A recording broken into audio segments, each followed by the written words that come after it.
Okay guys, it's the 4th of July and it's been a little while since our last report, so can you bring us up to date since the lodgement of our minor changes?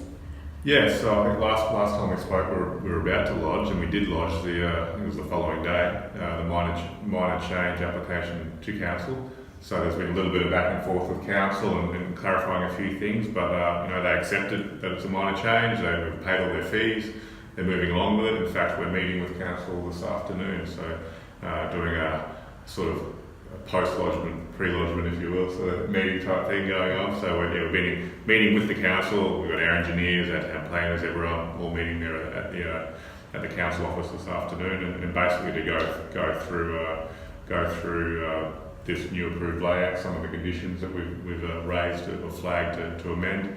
And they've flagged a couple of minor things, but nothing major as yet. I think we caught up with our engineers yesterday to try and get on the front foot with some of the points that they've raised. It's mostly around the sort of turnaround points and the road design and stuff like that, and hierarchy stuff. So we feel like we're on the front foot with that. We'll see what council have to say this afternoon. But so when you say council, who are they actually bringing into that room for this meeting this afternoon? They'll bring the town planner that's been appointed to the application, so town planner, civil engineer, possibly urban designer, and probably landscape architect. Cool, okay. So what are you preempting? Who's going to lead this? Give an example of how this will play out.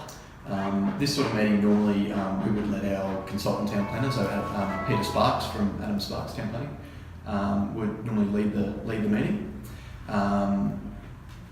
Council themselves, given that they're the ones that have some issues or some points for discussion. Once Pete sort of does the general intro, council will typically then lead with the things that they want to discuss. Strategically, it's probably best if we sort of sit back and hear council out, understand not just what they're wanting to discuss, but where they're coming from, the outcomes they're trying to achieve, and then at that point, normally then that's when Pete or our civil engineer would step in and I guess if there's any issues of concern, push back on those, and if need be, Leah and I would thump the table, as they say, if there's any issues that give us cause for concern. But typically we let our consultants do most of the talking. We're just there basically as a client representative, and just to see what they have to say.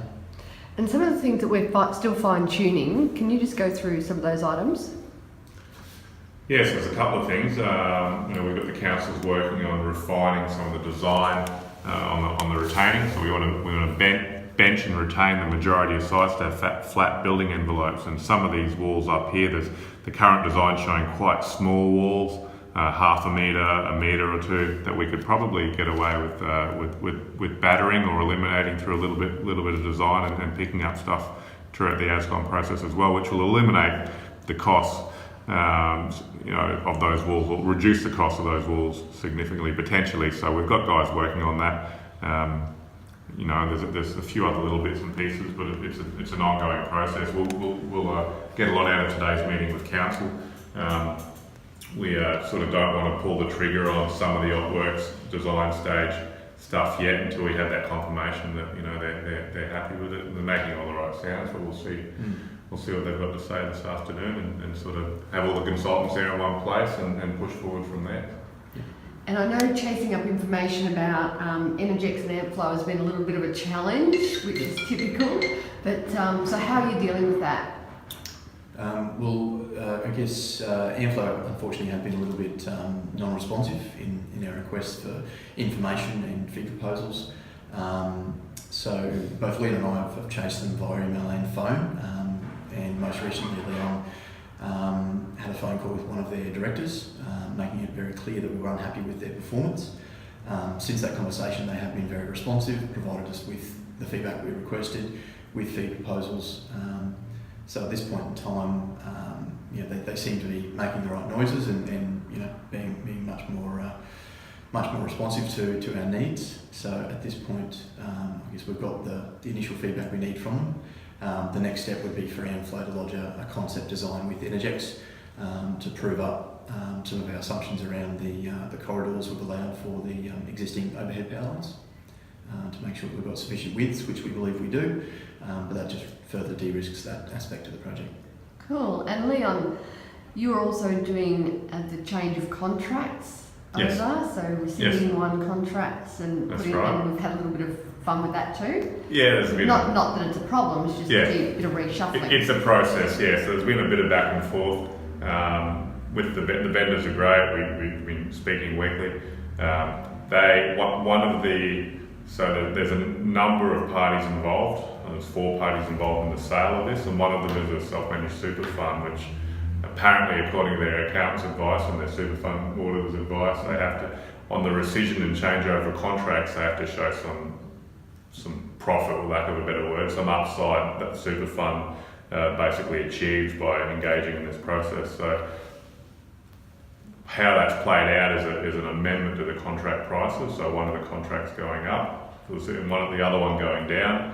This is only in the last few days or week after I've signed, countersigned, sent back, done everything. There was deeds of rescission that were done, there was contracts done, that's all gone back, just waiting for the final signature at their end, and would have been done, but this has come up, so everything's got redrafted again to reflect that. It's been sent back. I actually was down in Brisbane on Friday. We're in the solicitor's office until sort of almost 7 o'clock on Friday night, just getting all these sorted on the spot, signed. It was a fairly, not complex, but there's a bit of work in multiple contracts, attachments, annexures, multiple deeds of rescission, getting them all correct and signing them all off and getting them back. So they're now back at the vendor's end.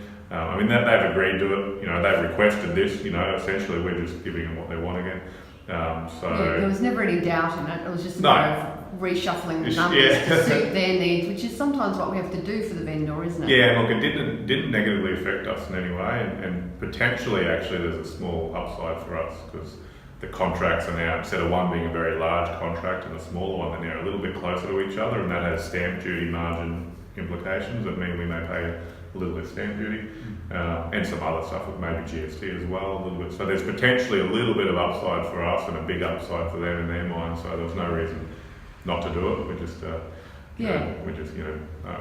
have burnt through a rainforest or two and paint and tree, printing and re-signing contracts, unfortunately. But it's yeah. But the vendor, or the one handling it on behalf of all, Yeah. Jan, she's been fantastic. Oh, hasn't she's she? lovely. Just Yeah. amazing Yeah, what she's- she's sent through to you and yeah. communicated with you and helped you in every way. So yeah. Yeah, she's excellent. She's basically a part of the team in this. She's wanting to make it happen. For her, I think it's a bit of a legacy to see this happen. Her and her husband got involved in this property in the 1950s, and in this development approval in the 90s. So I think it's been a long game for her, and she wants to see it happen. We're clearly, making all the right moves. We're spending money. We're showing it to her. She can see the progress. She's approved the minor. We had to send as part of the contractually to be able to lodge the minor change with council. We had to get consent from her. She's seen the plan. She likes them. She's consented to them. Informally, we had to get documents signed for that. And she's even flagged. Just last week, reminded us of the point that there was a sort of private agreement struck on the original DA to get a parks infrastructure contribution credit, which is very interesting. We're still getting to the bottom of that, but it could save us some money in infrastructure charges. It could be a few $1,000s per lot potentially. So there's a. So the lesson is all about that relationship, isn't it? Really is about. And she effectively said, council will probably forget it or pretend to forget it, so make sure they don't. And if they do, get me onto it. She said, I will sort it out for you because she's been fighting this battle. For us, it's only been 6 or 8 months. For her, it's been 10 years since lodging. So cool. Okay, well, hopefully this afternoon we've got a good meeting with council, and we'll be able to report back after that. So thanks, guys. Excellent. Thank you.